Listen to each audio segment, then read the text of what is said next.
Capítulo 19. Vol. 3. Capitán. 2.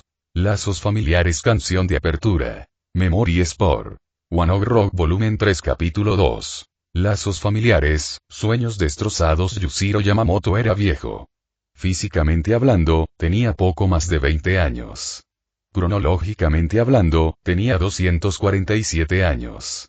En ese tiempo, Yujiro solo tenía unas pocas cosas que lo mantenían con vida. Su pintura, los recuerdos de su señora, de quien ya había olvidado el nombre, su gato Chachamaru, un gato atigrado que, como él, era un demonio, y su maravillosa nieta, Himiko, en todo menos en la sangre. Pero también en ese tiempo, Yujiro había presenciado lo peor que la humanidad podía ofrecer.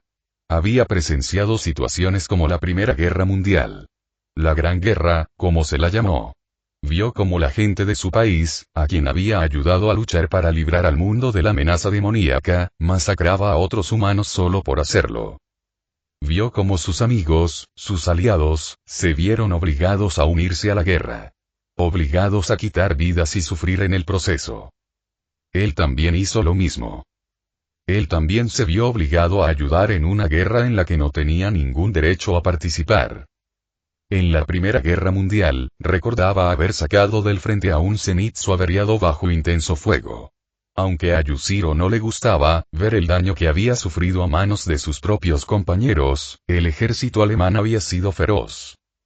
Hasta donde él sabía, después de la guerra, Zenitsu murió solo 2 años después por complicaciones derivadas del gas mostaza y otras toxinas debilitantes. Incluso con el tratamiento de Kanao, ni siquiera ella pudo ayudarlo en ese tiempo. Pobre Nezuko, y sin marido y obligada a criar sola a sus 2 hijos. Bueno, sin padre, al menos. Los demás ayudaron. Aoi, Inosuke, Tanjiro, incluso él mismo. Pero Tanjiro y Tanjiro. El otrora joven brillante, feliz y alegre, incluso después de la batalla con Musan, se había amargado tras la Primera Guerra. Sobrevivió lo suficiente para ayudar a criar a sus 3 hijos, pero los efectos de la marca del cazador de demonios lo aniquilaron poco después. Fue entonces cuando Yujiro recibió su espada como recuerdo. Y entonces, llegó la Segunda Guerra Mundial, y ahora se vio obligado a luchar junto a los hijos de Tanjiro por una causa en la que ni siquiera creía. Solo uno de ellos sobrevivió, pero solo formaban parte del ejército en casa para asegurarse de que la conquista de las islas más pequeñas transcurriera sin problemas. Yujiro, considerado un veterano de la antigua guerra, recibió una tarea mucho más peligrosa: ayudar a invadir China. Aunque Yujiro no participó mucho, lo poco que le obligaron a hacer le revolvía el estómago. Incluso hoy en día, aún recuerda aquello. Y cuando su comandante lo obligó a ayudar a masacrar a civiles inocentes en Nankín, y en lugar de eso, masacró a todo el ejército japonés enviado allí. Huelga decir que, después de ese día, regresó a Japón. Renunció por completo a sus compatriotas durante 20 años, preocupándose únicamente por los hijos y nietos de sus viejos amigos. Aunque, si lo que Chachamaru le había contado era cierto, ahora tenía un pequeño problema. Claro, había oído hablar de la nueva amiga de Himiko. Lo amables que eran y cómo la ayudaron con sus problemas de sangre, algo que su inútil hija y su esposo parecían ignorar voluntariamente, pero eso no importaba. Aunque Chachamaru no podía hablar, debido a su conexión compartida a través de la sangre de su señora, podían comunicarse mediante recuerdos. El talismán en su cuello era un talismán de camuflaje, creado por Yujiro con su arte del demonio de sangre, la venda. Era una habilidad muy simple. Podía crear talismanes para borrar o detectar presencias individuales. No era precisamente la mejor para fines combativos, pero era excelente para actividades de búsqueda, rescate y espionaje. La usaba de vez en cuando para proteger a su hija y a su nieta. Por supuesto, no podía hacer mucho durante el día aparte de observar. Había sido testigo de la brutalidad de las palizas que el miserable marido de Tsuki le había propinado a su querida nieta, y aunque podría haber entrado en la casa en cualquier momento y haber convertido a ese cabrón en papilla, optó por no hacerlo. Lo último que Yujiro quería era ensuciarse las manos otra vez. Si recordaba, la última vez que Yujiro se había ensuciado las manos derramando sangre humana fue cuando regresó de Japón y asesinó al emperador Hirohito en plena noche. Pero ahora parecía que no era necesario. Sin embargo, esto tuvo un costo. Tsuki estaba muerto. Como resultado de no haberse adaptado a la sangre del nuevo rey demonio, y Miko era ahora un demonio, tras haberse adaptado bastante bien a ella. Al principio, estaba furioso. La aborrecía. La despreciaba por completo, y lo único que deseaba era matar al bastardo que había hecho semejante cosa. Pero entonces vio a Himiko sonriendo. La vi por primera vez feliz y disfrutando genuinamente. Vio como el rey demonio, que ahora sabía que era Izuku Midoriya, parecía apreciarla y cuidarla. Vio el profundo impacto que ambos tuvieron el uno en el otro. Él vio lo mucho que le importaba a ella. Eso, sumado a las cosas que le habían contado anteriormente sobre Midoriya, lo puso en una encrucijada. Eran las 8:30 p.m. y habían pasado 2 semanas desde que presenció las atrocidades de esa noche. La policía ya estaba investigando el asesinato, como sabía que harían. La desaparición de Wasuke y los restos de Tsuki habían perturbado profundamente a todos los involucrados. Pero ya no había nada que hacer al respecto.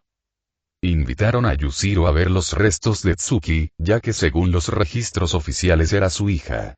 Al llegar a la comisaría y ver sus restos, lo único que sintió en su interior fue decepción, y quizás un poco de dolor. Pero no era nada comparado con la inmensa frustración que sentía por ella. Sé que esto es inquietante, Yamamoto-san. Tómate tu tiempo, dijo Tsukauchi, uno de sus amigos cercanos, mientras Yujiro fruncía el ceño. Sí, refunfuñó Yujiro, dejando escapar un suspiro. Idiota, ¿por qué tuviste que casarte con ese idiota? ¿Por qué arruinaste tu vida?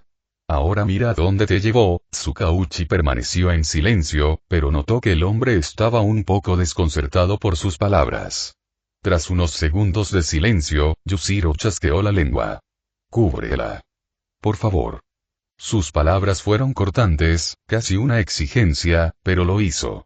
El forense se llevó el cadáver poco después, dejando a Yujiro y Tsukauchi solos. ¿Sabes algo, verdad, Yujiro? Dijo Tsukauchi mientras Yujiro fruncía el ceño. Normalmente, mentiría y diría que no. Pero con Tsukauchi era imposible. Su don, la versión humana de las artes del demonio de sangre, lo impedía. Si había algo que le disgustaba más de la era actual que la nueva tecnología, eran los dones. Lo complicaban todo innecesariamente. Sí. Lo sé. Sé que causó esto. Pero créeme, detective, es mejor no involucrarse. Si lo hiciera, usted y su policía serían masacrados en segundos. Menos que eso, de hecho, respondió Yujiro con tono directo y despiadado mientras Tsukauchi lo miraba boquiabierto. No puedes hablar en serio, Yujiro. Hay un asesino en serie caníbal suelto, y me estás diciendo que no me involucre. No puedo hacerlo, y lo sabes. Exclamó Tsukauchi mientras Yujiro lo miraba con expresión inmutable. Carente de cualquier emoción reflexiva. Es solo mi opinión. Puedes involucrarte todo lo que quieras. Pero morirás. Te devorarán. No quedará nada de ti, y o el tiempo te olvidará, o te unirás a ellos de alguna manera. Ese suele ser el destino de quienes cometen el error de meterse en este lío, dijo Yujiro, cruzándose de brazos. Tsukauchi miró fijamente a Yujiro, intentando comprender el significado de sus palabras. Al no obtener respuesta, lo miró fijamente a los ojos, con expresión seria. ¿A qué te refieres, Yamamoto? Te lo he dicho incontables veces, Tsukauchi. Son demonios. Sabes que es cierto. Tu don te lo dice, lo sé. Simplemente te niegas a creerlo. Porque es un cuento popular. Es algo que los padres les cuentan a sus hijos para que no salgan de noche. Claro que no es real. Es solo una casualidad de mi don, eso es todo, dijo Tsukauchi mientras Yujiro se burlaba. Entonces, el don que te permite detectar la verdad y las mentiras tiene un margen de error del 0,1%. Creía que te autodenominabas con una garantía del 100% de la verdad. Supongo que tienes que cambiar eso, ¿no? Yujiro lo atacó, mientras Tsukauchi fruncía el ceño. Pues demuéstralo. Demuéstrame que los demonios existen, Yujiro. Necesito pruebas. Exigió Tsukauchi mientras Yujiro suspiraba. Era ridículo. Pero también sabía que Tsukauchi era de los que se basaban en el realismo y los hechos para existir sin problemas. Los demonios complicaban el asunto, y no quería desperdiciar recursos policiales sin pruebas irrefutables que pudiera mostrar a la Junta. Aún así, probablemente no serviría de mucho.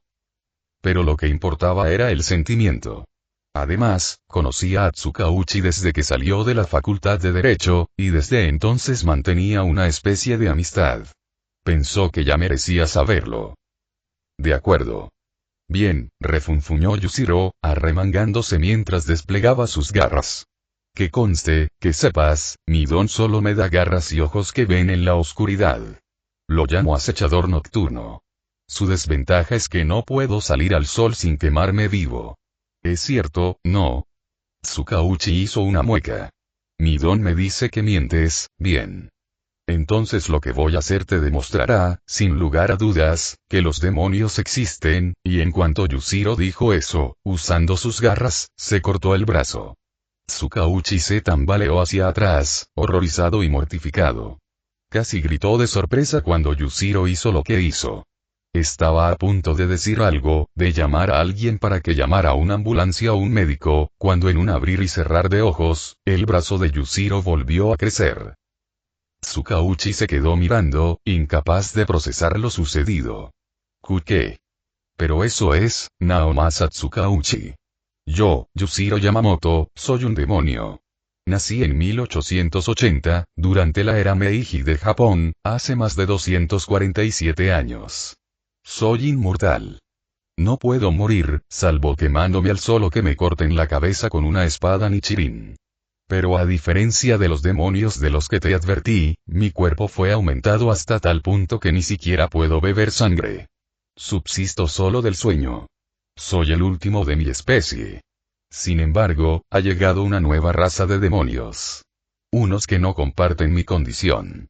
Son responsables de estos asesinatos, que han aumentado en los últimos tiempos, ¿verdad?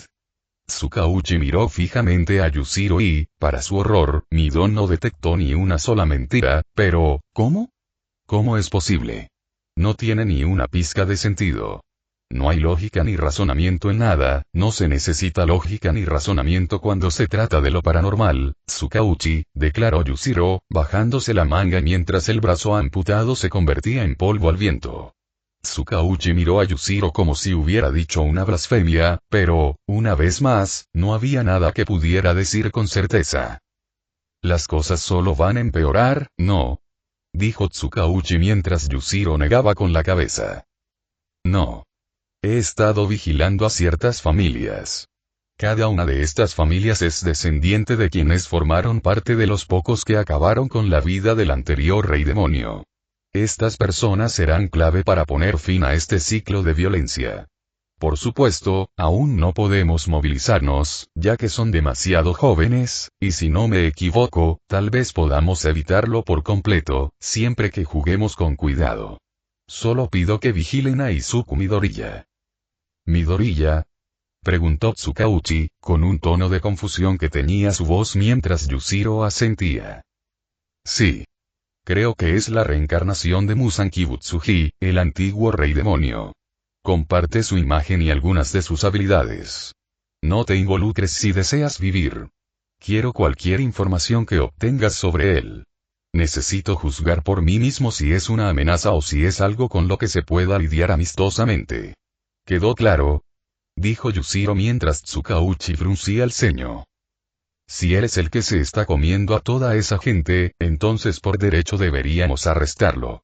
Lo único que conseguirás es provocar a una bestia que no puedes contener. Eso no es una opción, replicó Yujiro. Tsukauchi estaba a punto de responder, pero se detuvo cuando Yujiro entrecerró los ojos. Lo digo en serio, detective. Solo le darás una jaula y comida. Se escapará, y nada de lo que hagas lo detendrá. Y, por lo que sé, simplemente devorará a todos los prisioneros en la cárcel donde lo metas, sin importar su crimen. Eso solo lo hará más fuerte. No. Lo encárceles. ¿Y entonces qué se supone que debo hacer? La Junta me cortará la cabeza si no consigo una orden de arresto contra el culpable. Y no podemos culpar a un inocente. Eso solo nos haría quedar mal, dijo Tsukauchi mientras Yushiro se encogía de hombros. Eso no es asunto mío, ¿verdad? Te dije lo que tienes que hacer, pues es la única manera de asegurar que Midori Yaisuku no se convierta en una gran amenaza. Después de todo, si tratas a un animal como un monstruo por algo que necesita hacer para sobrevivir, lo único que lograrás es que se sienta más inclinado a hacer lo que ya hacía a un nivel superior. Eso, y que Midori Yaisuku no es el único. Hay otros 2 demonios de los que he tenido conocimiento, pero desconozco sus identidades. Lo más probable es que también contribuyan al recuento de cadáveres canibalizados. Yushiro hizo una pausa antes de cruzarse de brazos. Hablando de eso, ¿a cuántos hemos llegado hasta ahora? En total, más de 300. La mayoría tiene antecedentes penales, ya sean leves o no. Muy pocos de los canibalizados eran inocentes. Ha estado sucediendo en todo el país, sobre todo en ciudades pobladas, y principalmente de noche. Aunque algunos han ocurrido durante el día. Creo que el número exacto de muertos es de 391, y si tuviera que calcularlo, esa cifra va en aumento. El más joven que fue asesinado y comido tenía 14 años, aunque fue acusado de intento de asesinato contra un compañero de clase. Tras su explicación, Tsukauchi frunció el ceño. Aunque las personas que están siendo asesinadas y devoradas sean criminales, basta con un pequeño desliz para que sea una persona inocente. Se ha mantenido en silencio la cantidad de personas devoradas. No necesitamos que se armen revuelos.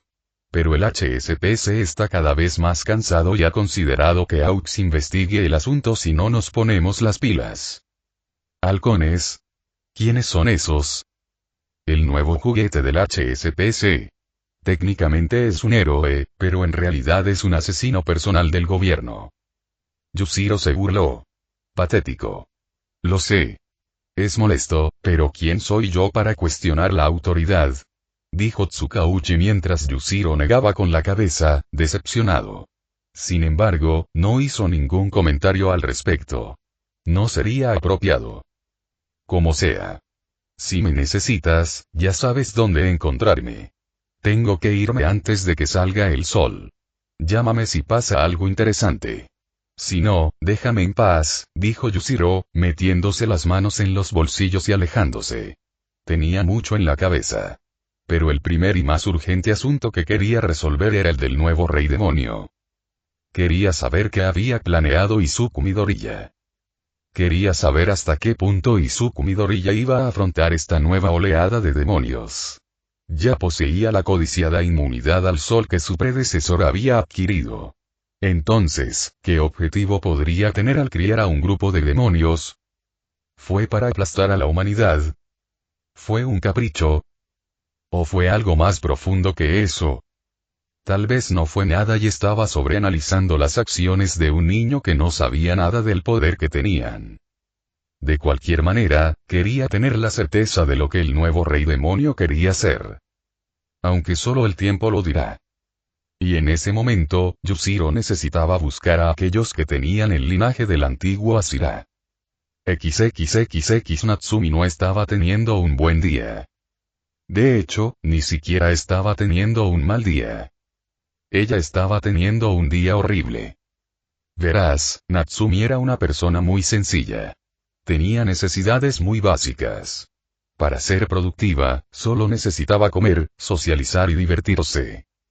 Pero Natsumi no había entendido esas 2 últimas partes. Verás, en las últimas 2 semanas, Midori no había salido con ella. Había estado ocupado con Aneyama-senpai. Claro, seguían hablando, Natsumi se negaba a dejarlo solo en ese aspecto, pero no era suficiente. A Natsumi le gustaba Midori.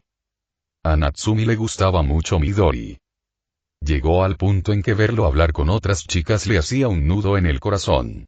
Le hacía sentir cosas raras y lo odiaba. Odiaba que Midori hablara con otras chicas, pero sabía que no era justo para ella. A Midori se le permitía estar cerca de quien fuera, incluso si eran mayores que él. Pero y de nuevo, Midori siempre había sido rara.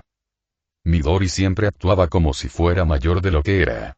Hablaba como un adulto, tenía los mismos conocimientos que un adulto y siempre era muy serio. Pero cuando Midori estaba cerca, se daba cuenta de que le gustaba. Quizás no tanto como a ella, pero sabía que no se sentía incómodo con ella. Era extraño, porque sentía que la había estado evitando últimamente. Aunque sabía que no era cierto. Pero también era extraño, porque tampoco había tenido noticias de Imi-chan ni de Saito-kun. Algo estaba pasando y ella estaba siendo mantenida al margen. En ese momento, Natsumi caminaba a casa desde la escuela. Normalmente, Midori la acompañaba, pero él se quedó. Su profesor de arte, Yukisome-sensei, le pidió que la ayudara con un proyecto en el que estaba trabajando, y él decidió quedarse. Pero ese era un gesto clásico de Midori. Siempre quedándose para ayudar a la gente. No podía quejarse. A veces, Midori la ayudaba después de la escuela, o a otros estudiantes. No era la primera vez que no caminaban juntas a casa. Pero, al mismo tiempo, era un poco molesto. Cada vez que Midori no la acompañaba, se sentía sola. Mientras Natsumi caminaba, pensaba en sus pensamientos. ¿Qué le ocultaban Midori y Imi-chan? ¿Qué estaban haciendo a sus espaldas? Midori y Imi-chan estaban y juntas. ¿Dónde lo esconden? Ese pensamiento hizo que su corazón se estremeciera. Al doblar la esquina, Natsumi chocó con algo que la hizo chillar. Cayó al suelo, agarrándose la frente mientras parpadeaba, mirando fijamente un par de sandalias y calcetines. Aunque las sandalias eran de madera.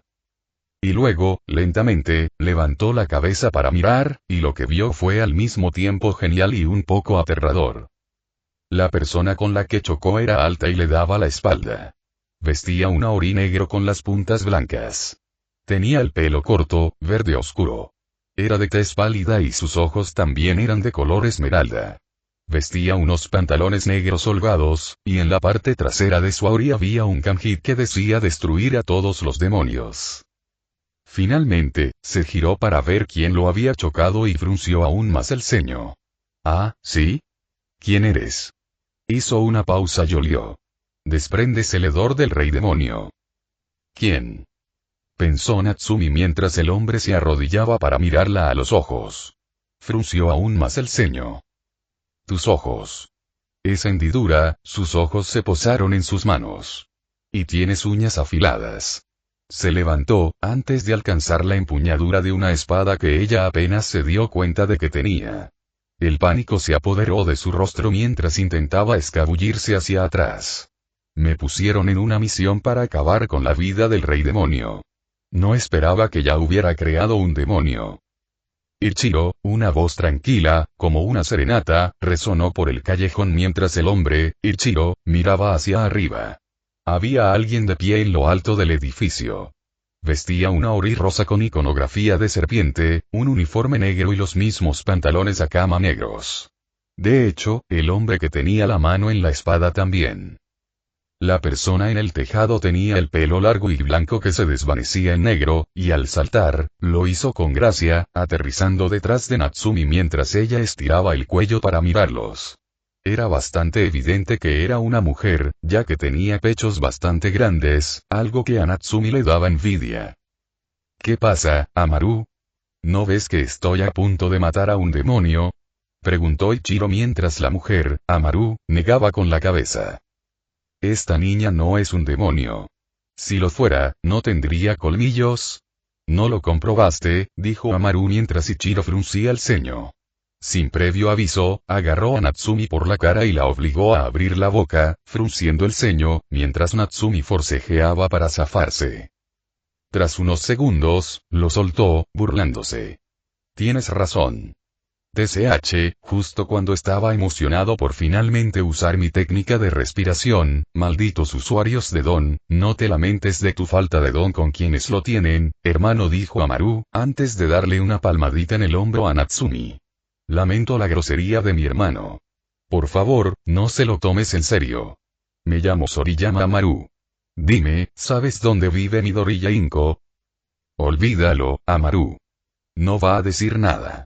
Vámonos, gruñó Ichiro, dándole la espalda y alejándose. Una gota de sudor resbaló por el rostro de Natsumi mientras Amaru lo seguía. Al irse, Natsumi no pudo evitar preguntarse de qué se trataba. ¿Por qué querían saber dónde vivía la madre de Midori? ¿Por qué tenían espadas? ¿Qué era todo aquello de hablar de demonios? Natsumi estaba completamente confundida, y ahora solo quería irse a casa. Se levantó y se sacudió el polvo, y se dirigió a casa apresuradamente, pues no quería estar afuera más tiempo del necesario. No quería volver a encontrarse con esos dos. Cuando Natsumi llegó a casa, saludó a su madre y subió inmediatamente a su habitación. Al llegar, sonrió. La habitación de Natsumi siempre era un refugio para ella. La ayudaba a olvidar el aburrimiento del día. Claro, tenía tarea que hacer dentro de un rato, pero eso podía esperar. Tenía un nuevo capítulo de Me gusta mucho, mucho, mucho Sakura-chan. Salió hace apenas unos días, y no quería quedarse atrás. Abrió la app de Shoujo Leap en su teléfono y se desplazó al siguiente capítulo de Me gusta mucho, mucho, mucho Sakura-chan. Mientras leía, se recostó en la cama, moviendo los pies de un lado a otro. Justo cuando llegó a la quinta página, recibió un mensaje de Midori. Chico malo 3. Nakimi. Quiero hablar contigo de algo. ¿Nos vemos en la estación de tren en una hora? Natsumi miró su teléfono con una ceja levantada. ¿Por qué Midori quería verla en la estación de tren? ¿Pasaba algo? Diosa gato. ¡Claro! ¿Y qué? Chico malo 3. Porque suele haber silencio a esta hora del día y no quiero hablar abiertamente de lo que quiero. Últimamente he tenido la sensación de que me siguen y no sé por qué. Bueno, supongo que había gente que buscaba a la madre de Midori, quizás debería decírselo. No, probablemente ya lo sepa. Diosa gato. Kaka. Nos vemos en una hora. Bad Boy 3. Nos vemos entonces. Natsumi cerró la aplicación de mensajes y bajó apresuradamente las escaleras. La estación de tren estaba a una hora a pie de su casa, así que si quería llegar a tiempo, necesitaba llegar ya. Mientras bajaba, se topó con Chihiro, su padrastro, quien parpadeó, sorprendido. ¿Ah? Natsumi. ¿A dónde vas? Para encontrarme con Midori. Ah, ¿sí? ¿Dónde? La estación de tren. Quiere hablar de algo. Aunque no sé de qué, dijo Natsumi, poniéndose los zapatos mientras Chihiro fruncía el ceño. ¿Y por qué no vienes aquí? No sé. ¿No le preguntaste? Sí. Simplemente no quería venir, dijo Natsumi mientras terminaba de atarse los zapatos. Volveré antes de cenar. Antes de que Chihiro pudiera protestar, ya se había ido, saliendo corriendo por la puerta. Sin embargo, no sabía que otro individuo las echaba desde los tejados. Tenía el pelo blanco y verde partido, ojos morados oscuros y una máscara de tela blanca sobre la boca. Vestía un ori morado con iconografía lunar, y llevaba el pelo recogido en una cola de caballo, con el flequillo hacia la izquierda. En la cadera llevaba una espada, y también vestía el mismo uniforme negro que dos anteriores. En silencio, el individuo saltó de tejado en tejado, tan silencioso como podía ser, siguiendo a Natsumi, quien sin saberlo los estaba guiando hacia su objetivo. Capítulo 20. Vol 3, Cap 3. La sombra de la luna, canción de apertura. Memory Sport. One Ok Rock Volumen 3, Capítulo 3. La sombra de la luna. La estación de tren de Musutafu estaba tranquila a esa hora del día. Era casi inquietante. Sombras que se cernían sobre zonas donde no deberían, ruidos vagos que parecían casi inexistentes pero muy reales, y el viento débil y árido que apestaba a enfermedades y basura. Era un lugar extraño para concertar una reunión, pero, para su crédito, Izuku lo había hecho porque quería mantener el secreto. Las últimas 2 semanas habían sido bastante enriquecedoras, y aunque le incomodaba un poco que Aoyama y Miko compitieran para ver quién comía más y se fortalecía primero, no las detuvo. Después de todo, Izuku había estado participando, aunque le costaba mantener la moral al competir. Aún así, siguió adelante. Incluso si se estaba quedando sin comida, y sabía que tarde o temprano tendría que recurrir a la opción desfavorable. Pero eso no venía al caso. En primer lugar estaba él, por supuesto. Había consumido a 175 personas, principalmente porque perseguía grupos enteros de personas que había descubierto investigando. Sus objetivos principales resultaron ser traficantes, que solían ser grandes operaciones, todos bajo la apariencia de Moonsend para proteger su identidad. Si bien los crímenes nunca estuvieron relacionados con Moonsend, si alguna víctima superviviente lo reconociera, sería un problema. En segundo lugar estaba Neyama, quien no se había ceñido al memorándum criminal. Masacraba y se comía a quien fuera necesario. Era un poco inquietante, pero Izuku no iba a obligarla a usar un método específico solo para saciar su propia moral. Después de todo, su moral era suya. Sería patético imponérsela a otro. En cuanto a su recuento, había consumido a 113 individuos, y su progreso se veía cada vez más confirmado por lo rápido que se había vuelto. Hablando de Aneyama, aún mantenía contacto con Koichi, pero hacía tiempo que se había unido a ellos en una misión en Naruata. Knuckleduster estaba ocupado ayudando a su hija a recuperarse, quien aparentemente aún no había despertado, algo que preocupaba a los médicos. Y en último lugar estaba Himiko, pero por muy poco, con 107. Al igual que Aneyama, no había sido de las que se aferraban a su moral. Después de todo, le había prometido sangre ilimitada cuando se convirtiera en demonio, y lo decía en serio. Quería que fuera feliz, no esclavizada y atada por el deber. Aunque, en esas 2 semanas, había descuidado por completo a su amiga humana, Nakimi. Se sentía fatal por ello, y por eso había venido a hablar con ella. Tuvo un largo debate interno sobre cómo podría continuar su amistad, pero en la proyección actual hacia la que se dirigía su vida, en algún momento, dejarían de ser amigos porque ella descubriría por las malas que su mejor amigo era un caníbal en el sentido de que parecía humano y, al menos para ella, básicamente lo era. O bien, se distanciarían naturalmente, pues sus intereses ya no eran tan comunes. Izuku estaba demasiado ocupado como mangaka y con su segundo empleo como Moonsend como para tener tiempo libre. Y el poco tiempo libre que tenía lo dedicaba a ampliar su formación y a seguir estudiando su propia anatomía. Por lo tanto, llegó a la conclusión natural de que si quería continuar su amistad, ella necesitaba convertirse en un demonio. Claro, la lógica dictaba que no era necesario convertirla. Pero él sabía que sería más fácil. Más fácil de mantener. Más fácil de explicar todo también una vez que se revelara el secreto. El único problema era su madre. Pero eso podría dejarse para más adelante. Además, Nakime ya parecía un demonio. Solo le faltaban los colmillos y estaría completa. Sin embargo, tuvo en cuenta la transformación de Himiko, que le impedía asistir a la escuela debido a su apariencia mutada. Himiko estaba un poco decepcionada, pero no había nada que hacer al respecto. Eso, y que Himiko parecía ser más feliz fuera de la escuela, así que al final todo salió bien. Solo le quedaba localizar a Saito y, con suerte, convencerlo de que se convirtiera para que Himiko fuera aún más feliz. Pero, de nuevo, eso podría guardarse para más adelante. Claro, si no aceptaba su oferta, él respetaría sus deseos. No iba a derrocharlo todo en esta reunión. Simplemente le diría quién era, cuáles eran los beneficios, y eso era todo. Claro, si aceptaba, le diría que tendría que empezar a comer humanos, y eso podría hacerla cambiar de opinión en el último segundo, pero iba a ser completamente honesto. Izuku no era un estafador ni un manipulador, al menos, él no lo creía, y era honesto por excelencia. Izuku se enorgullecía de ello y quería asegurarse de que quienes lo reclutaban supieran en qué se metían al firmar.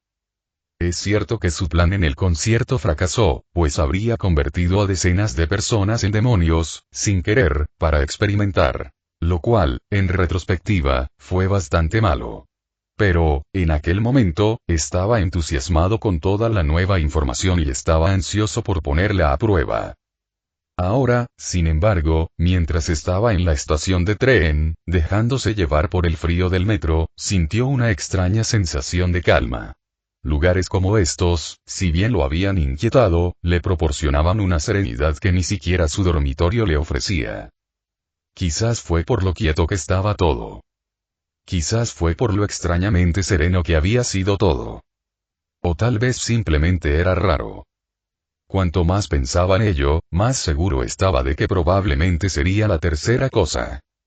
Escuchó un par de pasos corriendo cerca de las escaleras cuando Izuku se giró para ver el tono familiar de cabello negro ondulado, ojos color ámbar que brillaban con más vida que la persona promedio y orejas de gato que la hacían aún más única que la mayoría de las personas en la escuela, junto con el emocionado movimiento de su cola.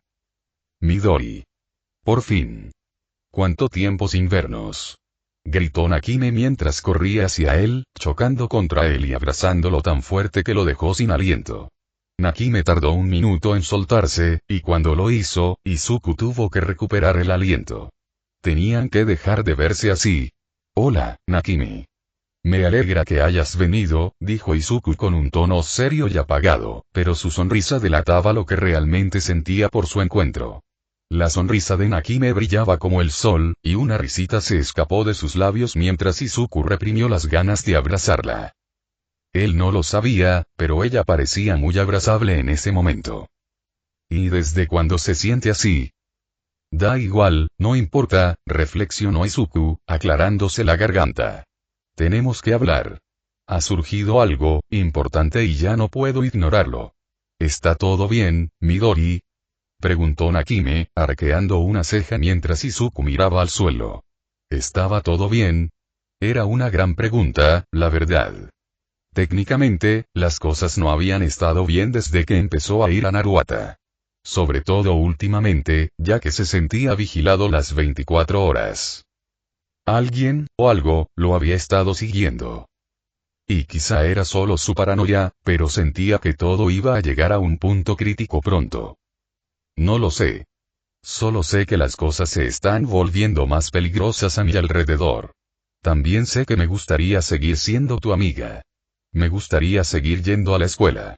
Pero al ritmo que van las cosas, y con cómo mi vida parece tomar un rumbo que no creía posible, si no hago algo pronto, puede que no vuelva a verte.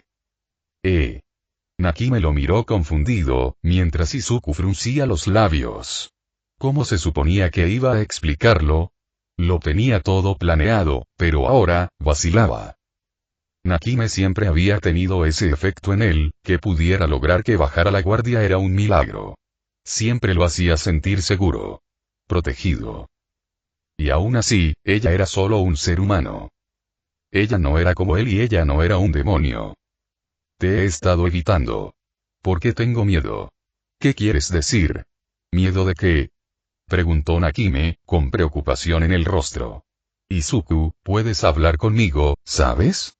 Nada de lo que digas me va a asustar. Somos amigos, ¿verdad? Aunque te dijera que no soy humano. Nakime lo miró desconcertado antes de reírse entre dientes. ¿Estás bromeando? No. No lo soy. Sí, lo eres. Tienes que ser humano, si no, ¿qué otra cosa serías? Nakime y vamos, si vas a hacer un chiste, al menos hazlo gracioso. Nakime y... De verdad, tienes que ser, Nakime. La voz de Izuku resonó por toda la estación subterránea, haciéndola vacilar. Se miraron fijamente, sin expresión, mientras Izuku hablaba. Mi don me permite ver en la oscuridad, ¿verdad? Sí, entonces si ese fuera el caso, no debería poder hacer esto. Al decir eso, Izuku le agarró el brazo, y tiró. De un tirón, le arrancó el brazo desde el codo para abajo, y al arrojarlo a un lado, el brazo se convirtió en polvo negro y se regeneró rápidamente sin derramar ni una gota de sangre. Nakime la miró con los ojos muy abiertos, alarmada, mientras Izuku mantenía contacto visual con ella todo el tiempo. Y aún así, puedo. Tetu, ¿qué? Nakime. No soy un humano. Soy un demonio. Un demonio carnívoro, chupa sangre y come humanos. Nací así y no puedo controlarlo.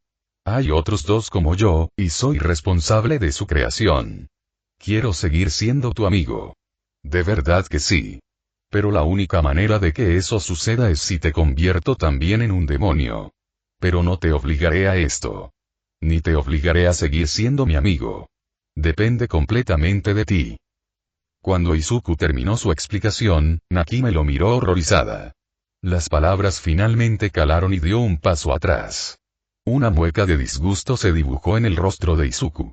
Debería haber sabido que esto sucedería.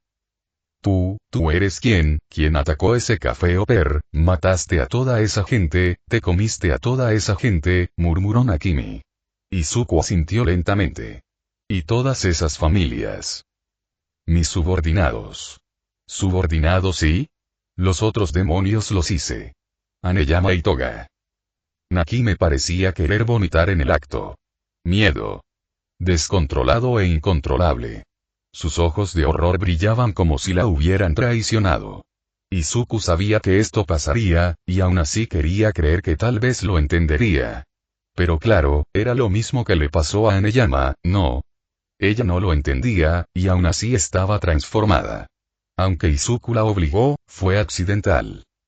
La expresión de Izuku cambió a una de remordimiento, casi nostálgica. Lo siento, Nakime.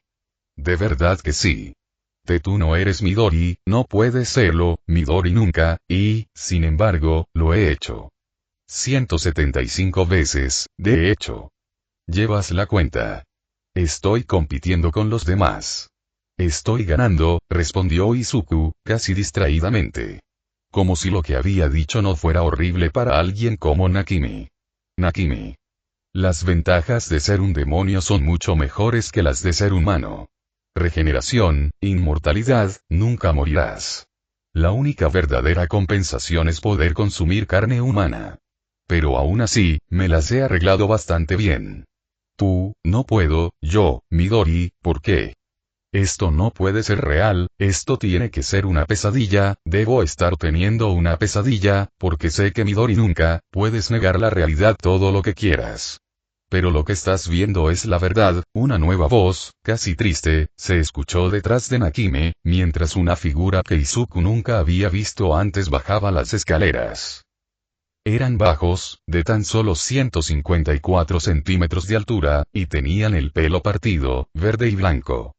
Tenían la tez pálida y vestían una ori con iconografía lunar, con un uniforme negro debajo que consistía en una camisa abotonada con cuello blanco y pantalones a cama negros holgados.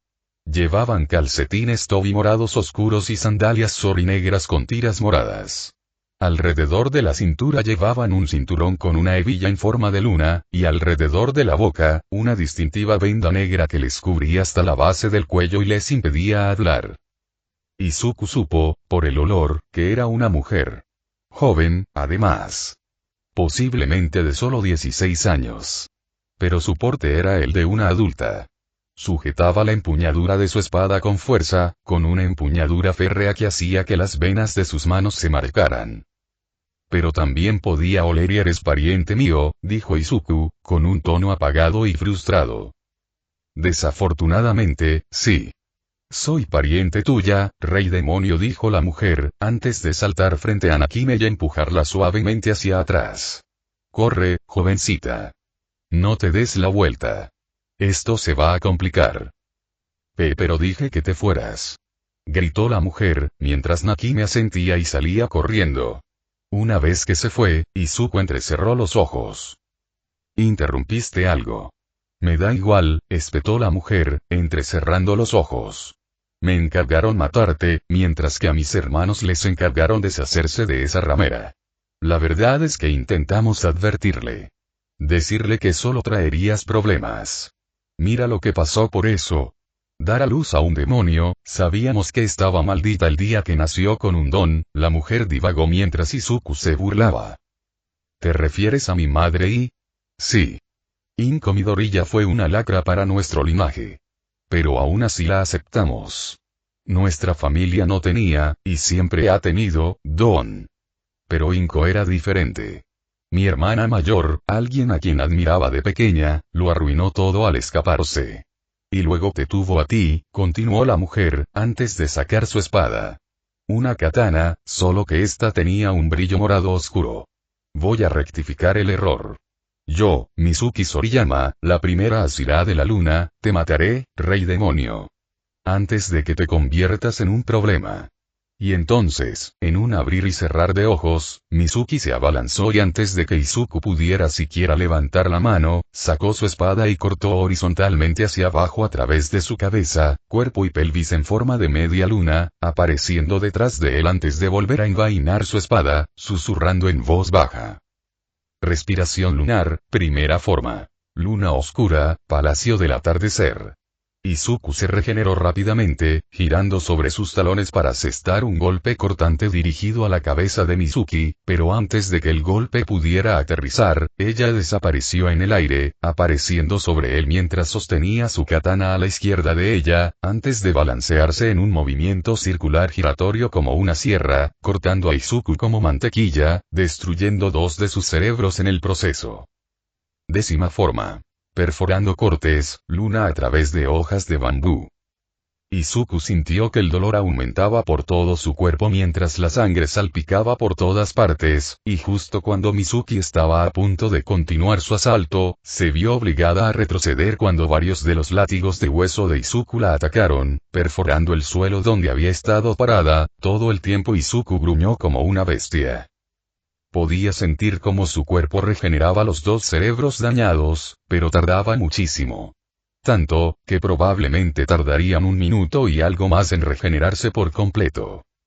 Retrocedió, intentando zafarse, pero Mizuki mantuvo la presión, acortando la distancia entre ambos en un instante, antes de desatar 3 cortes más en forma de media luna que le destrozaron el cuerpo, fallando por un pelo sus corazones. El movimiento fue tan rápido que parecía que ni siquiera había desenvainado su katana. Quinta forma. Espíritu lunar calamitoso Edi. Izuku extendió la mano para agarrar a Mizuki. Solo tenía que cortarla con sus garras, o incluso con uno de sus látigos, y la batalla terminaría. Pero, antes de que pudiera alcanzarla, Mizuki le cortó el brazo en pedazos, más rápido de lo que su regeneración podía procesar. Segunda forma. Observación de la luna con flor de perla. Y luego, continuó con un corte vertical dirigido a su cuello. Sin embargo, Izuku tuvo tiempo de esquivarlo, saltando hacia atrás y lanzando una lluvia de látigos de hueso hacia ella. Ella esquivó, se movió a un lado y bailó entre la lluvia de látigos de hueso que le lanzaban. Cada ataque no significaba nada para ella, y con cada segundo que pasaba, Izuku seguía sintiéndose frustrado. ¿Por qué no acertaban sus ataques? Era casi como si pudiera verlos venir incluso antes de lanzarlos. Pero él sabía que carecía de don. Había notado que quienes lo tenían desprendían un olor distintivo. Pero ella carecía de él. Eso significaba que no tenía don. Y aún así, incluso sin don, era capaz de igualarlo y superarlo en velocidad. Su espada lo atravesó sin esfuerzo, haciéndolo parecer débil. Mizuki saltó frente a él, antes de mover su katana hacia la derecha y desatar una ráfaga de golpes frontales en forma de media luna que atravesaron a Izuku como mantequilla, cortando uno de sus corazones adicionales. Séptima forma. Espejo de la desgracia, iluminado por la luna. Izuku gruñó, y la sangre cubrió a Mizuki. Y fue entonces cuando Izuku tuvo una idea. Podía controlar sus células hasta el nivel molecular. Podía alterar sus propiedades con la misma facilidad con la que podía pensar. Eso incluía su sangre. Así que decidió hacer algo y poco convencional. Y admitió que se inspiró un poco en Bakugo y sus explosiones. Saltando hacia atrás y pateando a Mizuki, Izuku permaneció en el aire una fracción de segundo antes de chasquear los dedos. Al hacerlo, los ojos de Mizuki se abrieron de par en par, y antes de que pudiera hacer nada, parte del demonio de sangre, bioquinesis. Sangre explosiva. En un estallido de llamas rojas y ardientes, la sangre que cubría a Mizuki se prendió fuego, lanzándola contra una de las paredes, destrozándola mientras Mizuki gruñía de asombro. El golpe fue devastador, dejándola llena de quemaduras y haciendo que su aori pareciera hecho jirones.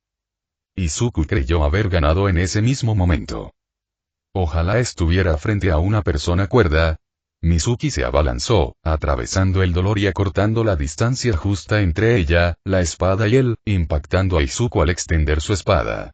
Su katana lo atravesó como si fuera mantequilla, atravesándole el hombro, curvándose a través de su estómago y alcanzando otro cerebro, y atravesándole el brazo derecho, cercenándolo justo cuando el otro brazo se regeneraba. Octava forma. Dragón lunar cola anillada. Izuku escupió una gran cantidad de sangre, pero Mizuki la evitó por completo, saltando hacia atrás, lo que provocó que Izuku cayera al suelo sin aliento. 3 de sus 5 cerebros fueron destruidos, y uno de sus 7 corazones adicionales también había desaparecido. Se estaban regenerando, pero tardaba una eternidad. El primero de los 3 cerebros estaba a punto de regenerarse, pero su regeneración se ralentizaba constantemente. Cuanto más cerebros y corazones le destrozaran, más difícil sería. Todos fueron disparos de suerte. Mizuki les estaba apuntando directamente, eso estaba claro. De lo contrario, ya lo habría reducido a nada. Pero cuando se levantó y miró a Mizuki, ella ya no estaba. Eso fue porque ella ya estaba detrás de él. Rápidamente, se dio la vuelta y saltó hacia atrás, esquivando por los pelos un corte en forma de media luna. Aparte de las quemaduras, Mizuki parecía tranquila. Su expresión era entrecerrada y estaba completamente concentrada en él. Era inquietante, como mínimo. Tu regeneración se está ralentizando, comentó Mizuki. Debo estar haciendo algo bien. Pero nunca sabrás qué es, espetó Izuku, mirando a su alrededor. Tenía otra idea. Tenía sangre por todas partes debido al daño constante que había recibido. Aunque no lucía demacrada, podía ver en sus ojos que se estaba quedando sin energía. Reconoció que ella hacía lo mismo que Stendhal. Solo que, mientras él llamaba a su técnica respiración de sangre, ella la llamaba respiración de luna. Los dos estilos eran diferentes, pero era evidente que ella no tenía ni de cerca la misma experiencia que Stendhal. Stendhal podría durar mucho más tiempo que ella. Fue un poco decepcionante, la verdad. Y aunque ella le había estado dando una paliza, su suerte se estaba acabando. Antes de matarte, empezó Izuku, señalándola. ¿Por qué quieres matarme con tantas ganas? No te he hecho nada. Tienes razón. No lo has hecho. Simplemente intento evitar que vuelva a ocurrir lo que pasó hace más de 1000 años, dijo Mizuki, arremetiendo una vez más, preparó un golpe ascendente para atravesarle la cabeza. Pero justo cuando se acercaba y ella pisó directamente uno de sus charcos de sangre. Y cuando lo hizo y arte del demonio de sangre, bioquinesis. Lanza de carne. Una lanza enorme hecha completamente de carne generada por su sangre atravesó el estómago de Mizuki, arrancándole la espalda mientras tosía sangre, filtrándose a través de su boca vendada, antes de caer como un trozo de carne, solo para ser atrapada por Izuku. Cuando la atrapó, ella lo miró y sus ojos se desvanecieron rápidamente. Y por un breve instante, sintió compasión. Era joven. Peligrosamente joven. Si tuviera que adivinar, toda su vida giraba en torno al entrenamiento, y nada más. Nunca se le permitió tener una infancia. Fue triste. Y lo hizo llorar, solo un poco. Dejó caer algunas lágrimas, y cuando lo hicieron, Mizuki solo pudo formular una pregunta. ¿Por qué lloras? Intenté matarte, porque te robaron la vida, te enviaron a una misión suicida y te abandonaron. Si lo permites, puedo remediarlo. Puedes vivir la vida que desees. Libre de ataduras. No pido nada a cambio. Antes de que pudiera decir algo, Mizuki se quedó sin fuerzas. Y en los brazos del rey demonio, Mizuki Soriyama, murió el efímero Monashira. Al menos, eso habría sucedido si Izuku no hubiera creado un látigo de hueso con punta afilada y se lo hubiera clavado en el pecho, bombeando un poco de su sangre. Algo en el fondo de su mente le decía que ella sería un recurso invaluable. Como el recuerdo de un pacto que había hecho hacía mucho tiempo, pero que había olvidado. El cambio ocurrió casi al instante. Los ojos de Mizuki se abrieron de golpe, adquiriendo una esclerótica de un morado intenso con iris negros y pupilas blancas.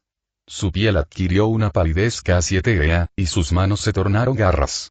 Su cabello se volvió blanco puro con puntas rojas, casi como zarcillos, y un enorme tatuaje de luna creciente oscurecía el lado izquierdo de su rostro, emanando un amarillo etéreo. Mizuki se sentó y miró a Izuku. La confusión se apoderó de su rostro. Y luego ella habló. ¿Quién eres? ¿Quién soy yo? ¿Qué pasa? Al transformarse en demonio, Mizuki Soriyama olvidó quién era. Y en esto, Izuku vio una brillante oportunidad. Capítulo 21. Vol 3, Cap 4. Casa de los Recuerdos. Canción de apertura. Memories One Ok Rock Volumen 3 Capítulo 4. La Casa de los Recuerdos. A Inko Midoriya le gustaba creerse una buena madre. Se enorgullecía de ello, porque sabía que su hijo era diferente. Difícil, incluso, a veces. Pero lo quería a pesar de todo. No era como los demás niños. No era quisquilloso, ni se quejaba ni lloriqueaba si no se salía con la suya. Claro, se enfadaba, pero jamás hacía una rabieta, y a menudo hablaba con aire de adulto, no de niño. Al principio, Inko estaba preocupada. Le preocupaba que su hijo creciera demasiado rápido. Que se aislara sin querer. Pero, si su amigo Nakime le demostró algo, fue que podía darse tiempo para divertirse. Aunque eso no significaba que se dejara llevar por la infancia. Izuku parecía tener límites, y los expresaba con claridad. Pero eso era lo que caracterizaba a Izuku. Amable, aunque no estricto. Cariñoso, aunque solo fuera con aquellos a quienes quería cuidar. Determinado en sus metas y objetivos. Resistente ante las mareas del peligro y el cambio. Astuto hasta un punto sobrenatural, y a veces aterrador. Y con un talento inconmensurable. Francamente, eso la hacía sentir celosa de su propia infancia, si es que podía llamarse así. Cuando Inko nació con su don, al que llamó telequinesis menor. Le permitía empujar y jalar objetos pequeños. Nada poderoso, solo algo útil para las cosas de la casa. Pero sus padres detestaban que hubiera nacido con un don. Lo cual es extraño, porque normalmente, la mayoría de la gente se habría emocionado de tener finalmente un hijo con un don. La familia Soriyama había carecido de don durante toda su existencia. Desde el inicio de los dones hasta la actualidad, Inko era una aberrante en su linaje. Fue tratada injustamente en comparación con sus otros tres hermanos, Ichiro, Amaru y Mizuki, aunque la última vez que vio a Mizuki era apenas una niña pequeña.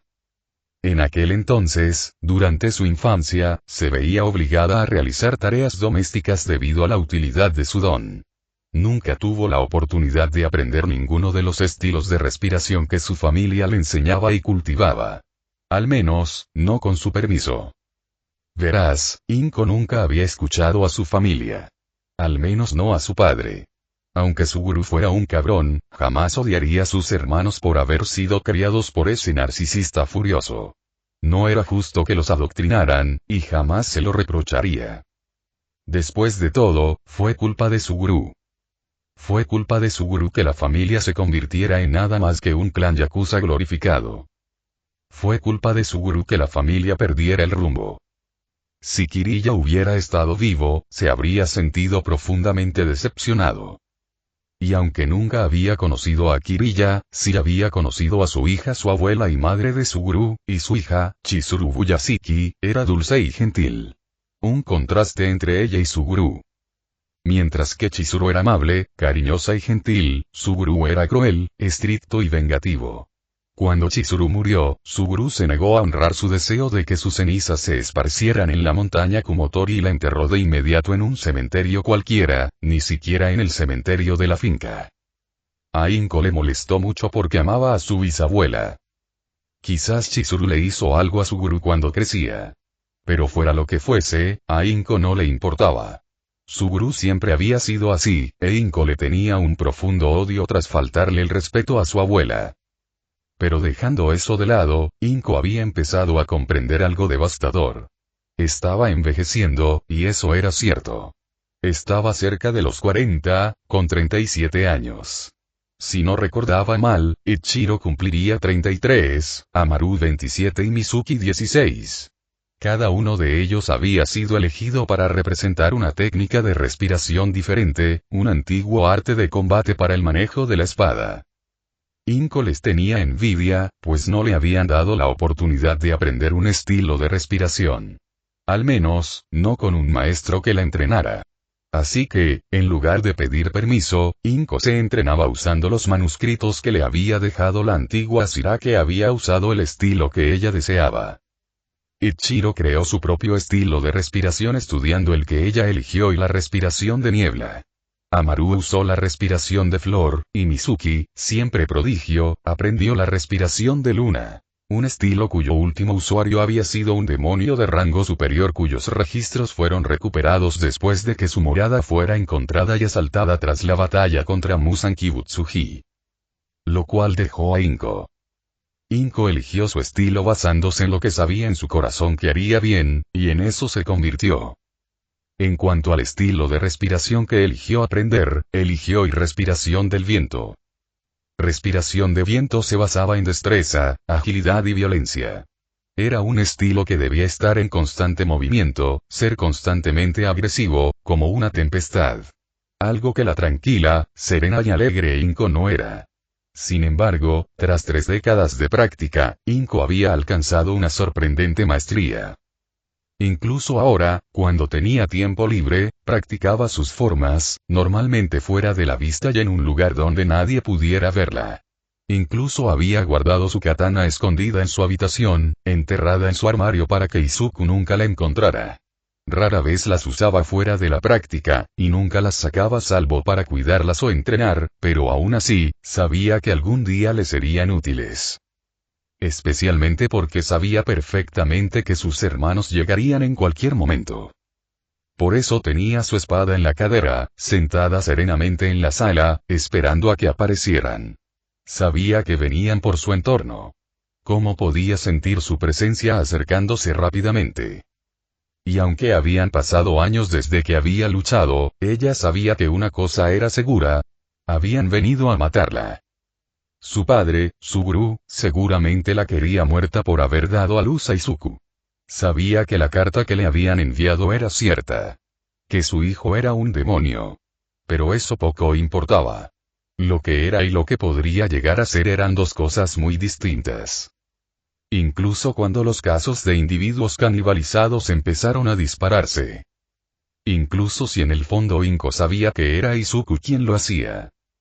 Inko era su madre, y las madres y los padres en general debían cuidar de sus hijos sin importar sus acciones. No debían obligarlos a seguir un camino determinado ni exigirles que lo siguieran. Se suponía que los padres no debían obligar a sus hijos a hacer algo que no eran.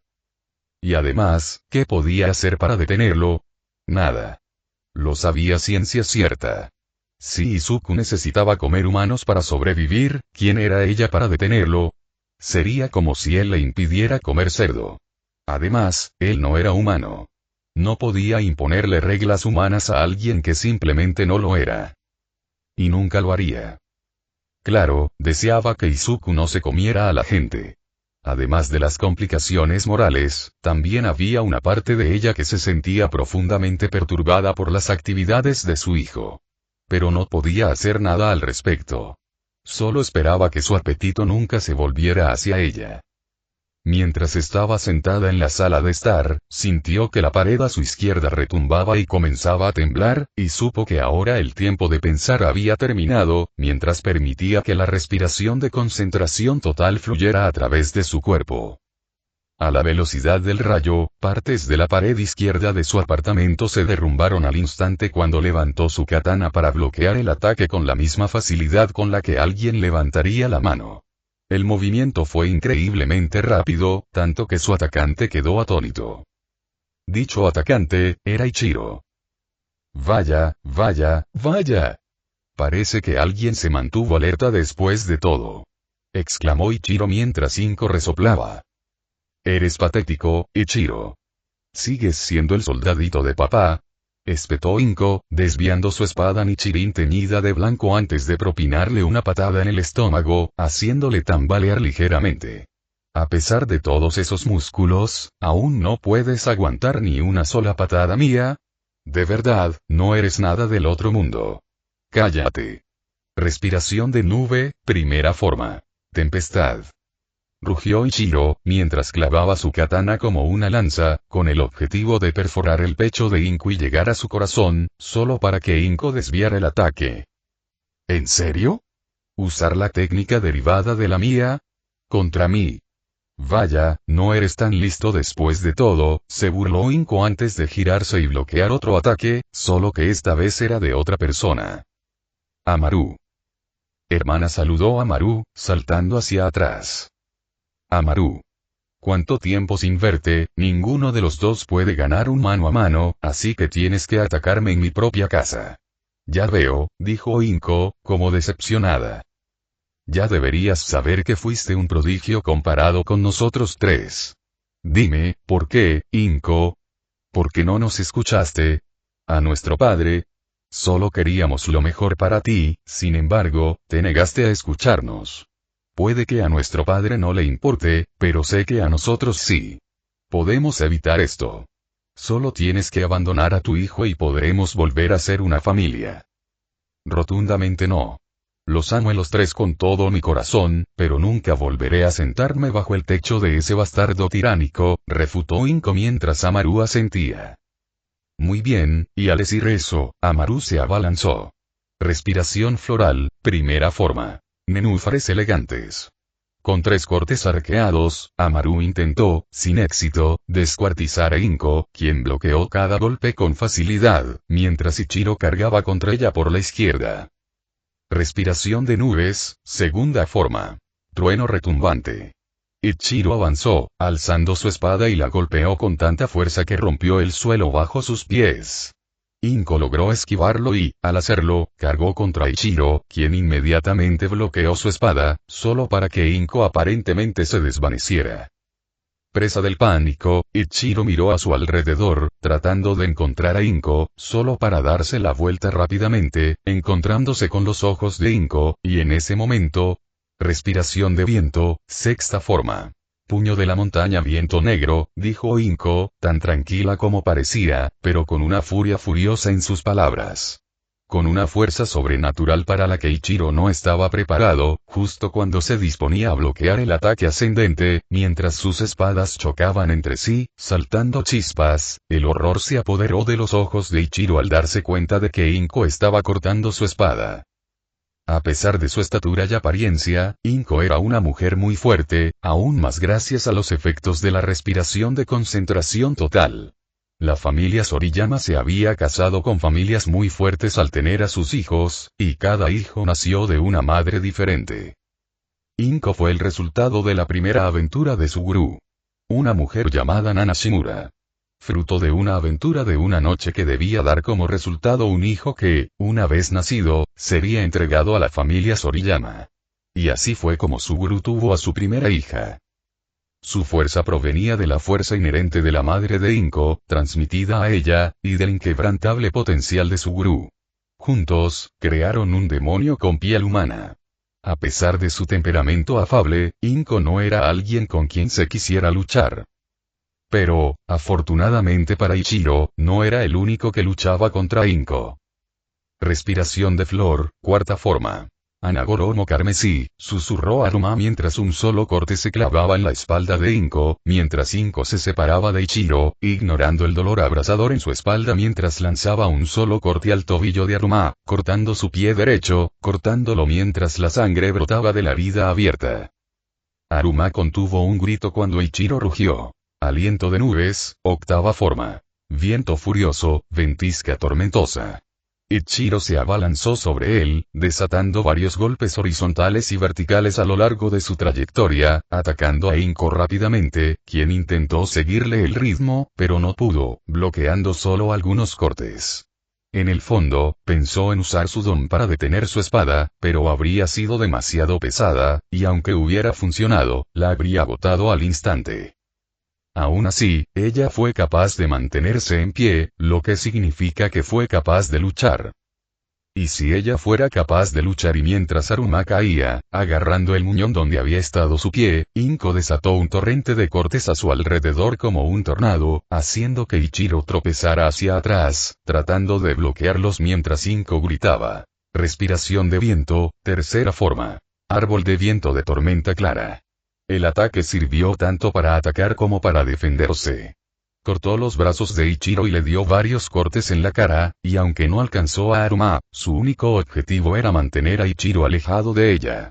E inmediatamente, ella cerró la distancia entre ella y Ichiro, preparándose para atacar usando la primera forma de respiración de viento, cuando se detuvo, con sangre brotando de su boca.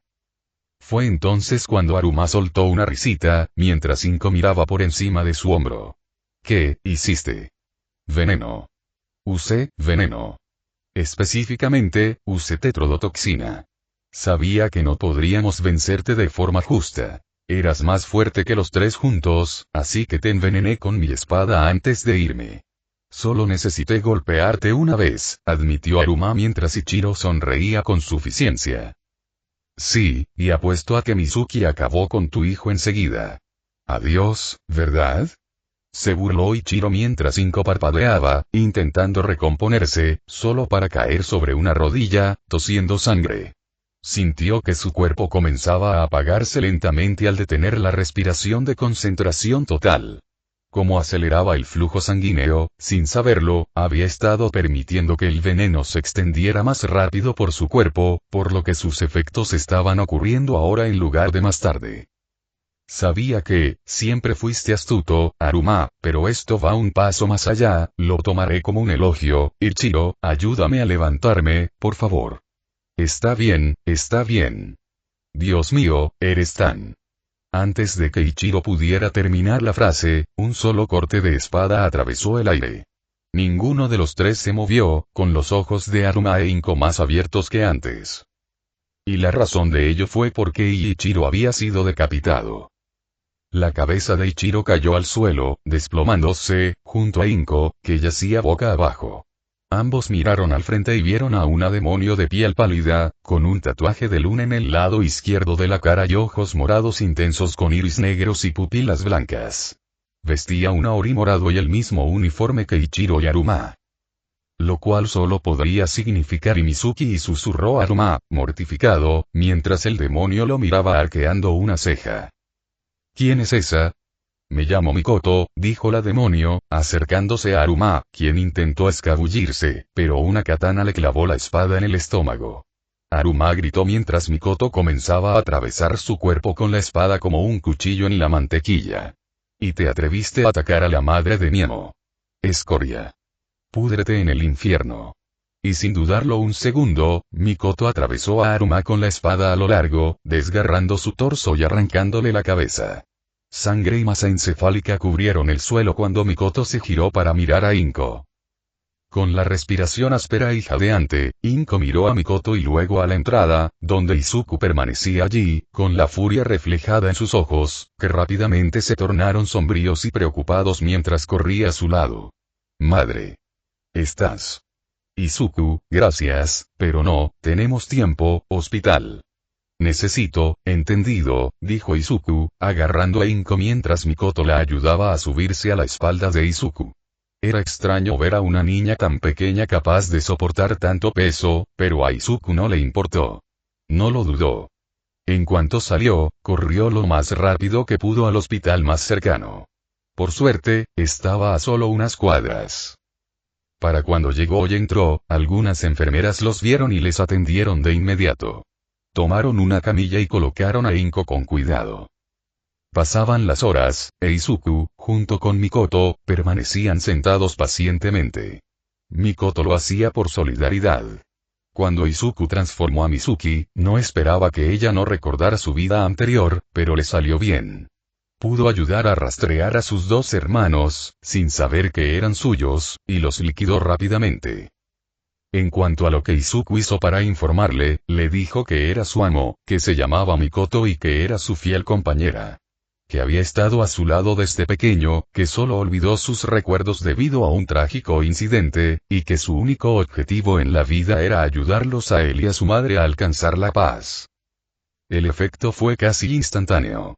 Ella creyó cada palabra que él decía, mientras él recurría a sus recuerdos, a los que ahora tenía acceso, para saber más sobre ella.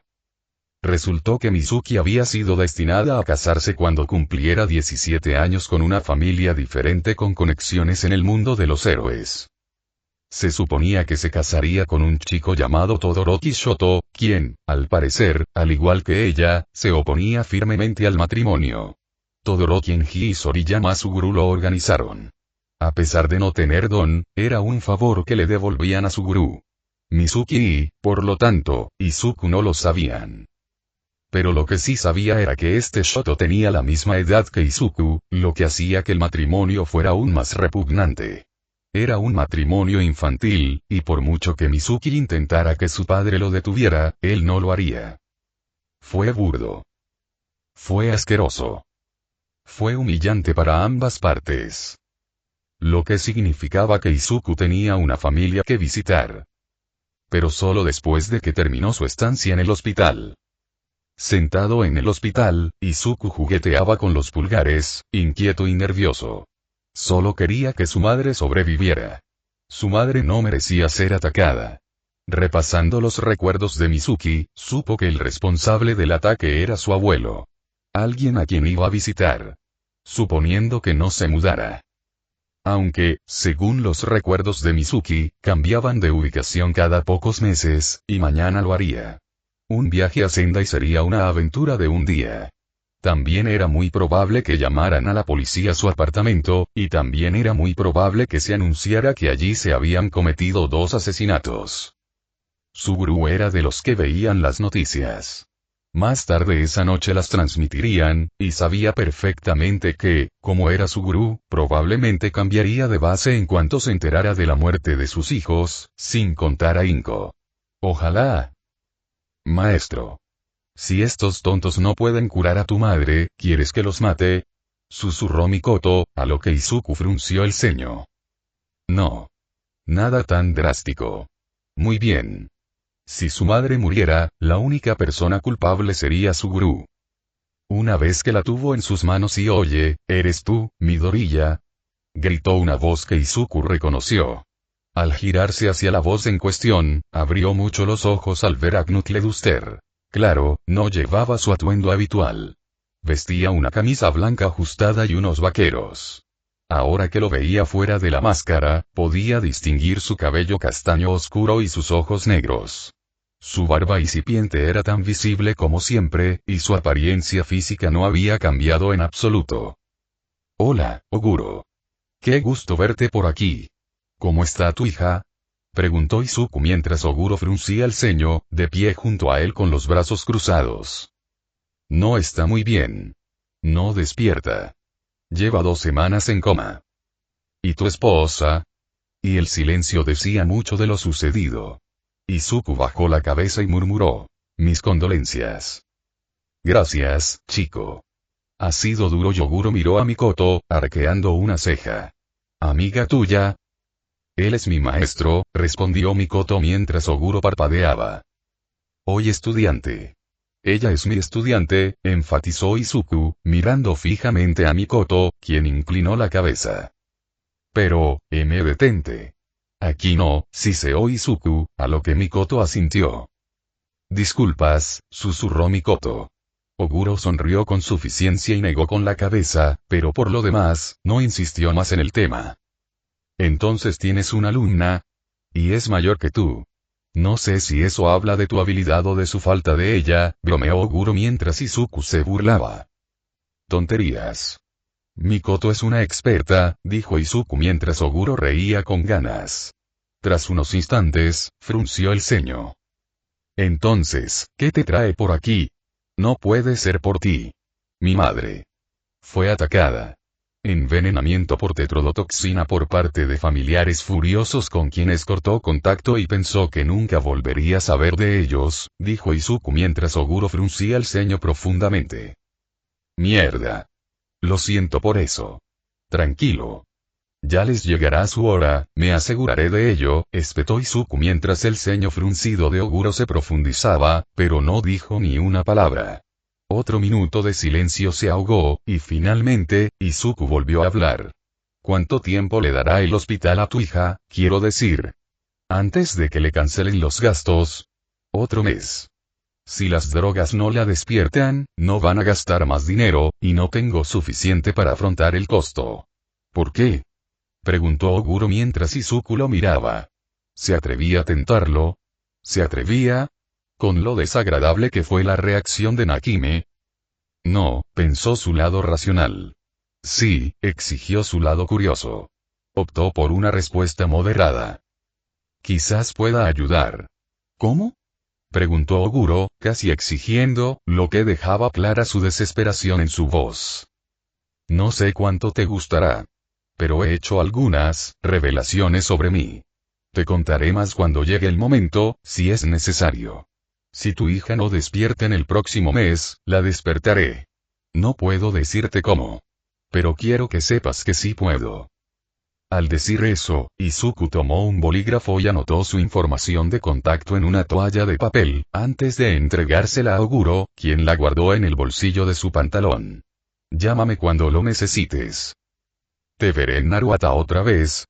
Quizás. No lo sé. Siento que hay algún asunto pendiente. ¿Has tenido noticias de papá en las últimas semanas? No. Después de que ella se convirtió en esa cosa, casi siempre nos evita. Todavía no sé qué le pasó, pero después de lo que le dijo al niño, si la vuelvo a ver, le daré un golpe en la cara, dijo Oguro, frunciendo el ceño. Veo y bueno, te dejo en paz.